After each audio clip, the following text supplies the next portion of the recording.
Vous qui suivez les fils qui abandonnent leur père, vous allez mourir comme eux. On peut être vivant et puis on est mort. La mort est un processus. C'est la date de la mort qui va arriver et puis on va constater que tu es mort. Sinon, tu es déjà mort.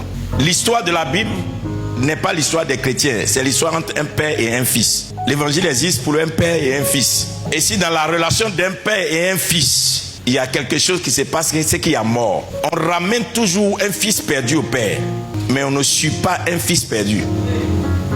Un fils a besoin de ce que je vais dire aujourd'hui. Mais s'il n'a pas ce père, il est mort. Notre génération, votre génération, a une confusion dans la tête. Votre confusion, c'est il faut que je fasse beaucoup d'impact. Mais tu fais l'impact avec qui? Jésus n'a jamais impacté le monde seul. Il a impacté le monde avec son Père. Il n'a pas fait son œuvre, mais il a fait l'œuvre de son Père. Il n'a pas prêché son message, il a prêché le message de son Père. Il n'a pas construit son royaume, il a construit le royaume de son père. Il n'a pas eu sa maison, il a pris tout ce qu'il a gagné pour aller dans la maison de son père. Un fils qui a une vision en dehors de son père n'a pas le droit à l'héritage. C'est pas tous les enfants qui sortent d'un père qui prennent l'héritage. Ismaël est sorti d'Abraham, mais il a eu des bénédictions. Mais Isaac a eu la promesse. Parce qu'il y a des gens qui soutiennent la rébellion. Il y a des gens qui accompagnent la fausseté. Il y a des gens qui raisonnent avec la traîtrise. Un fils, quand on dit fils, quelqu'un qui t'a pris, qui t'a baptisé, qui t'a fait pasteur, qui t'a élevé, qui t'a fait diacre, qui a prié pour toi, tu es devenu quelqu'un. Si tu t'élèves contre la personne, tu t'es élevé contre ta vie. Si tu suis un fils rebelle, tu t'en vas à la mort avec lui. Si tu te caches, tu aides un fils rebelle, c'est que tu es en train de mourir avec lui.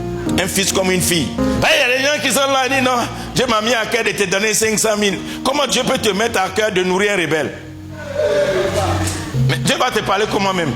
Donc, Dieu t'a pas dit de lui dire de retourner à la maison? Il y a des gens, quand ils parlent, le pays entend. Quand on dit leur nom qu'il a dit ça, les gens font attention. Mais il y a des gens, quand ils parlent, on dit ah, il a parlé. Parce qu'il a des réalisations, mais il n'est pas une voix. Et la dimension gloire n'est pas donnée au fils. Ça peut vous choquer, mais c'est la Bible. C'est pourquoi un fils qui n'a pas de père, il n'aura pas de gloire. Car la Bible dit, les fils marchent dans la gloire de leur père. Les fils marchent dans la gloire de leur père. Et si tu n'as pas de père, tu n'as pas de gloire. Les fils ne marchent pas dans leur ministère, ils ne marchent pas dans leur réalisation, ils ne marchent pas dans leur onction, ils ne marchent pas dans leur dimension, ils marchent dans la gloire de leur Père. Ma Bible me dit, quand Jésus est ressuscité, Marie voulait toucher Jésus. Et Jésus dit à Marie, ne me touche pas, laisse-moi monter vers le Père afin qu'il me glorifie avant que je ne rentre dans ce que je dois faire. Un fils est toujours glorifié par un père.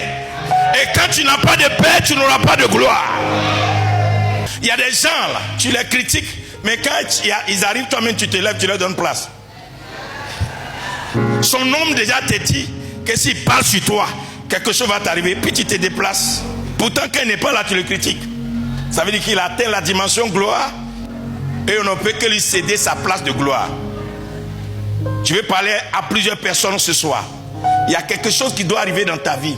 Tu dois être plus collé à l'œuvre de ton Père. La Bible dit que c'est l'œuvre de ton Père qui te quoi? Qui te bénira. On n'est pas béni si on ne fait pas l'œuvre de son Père.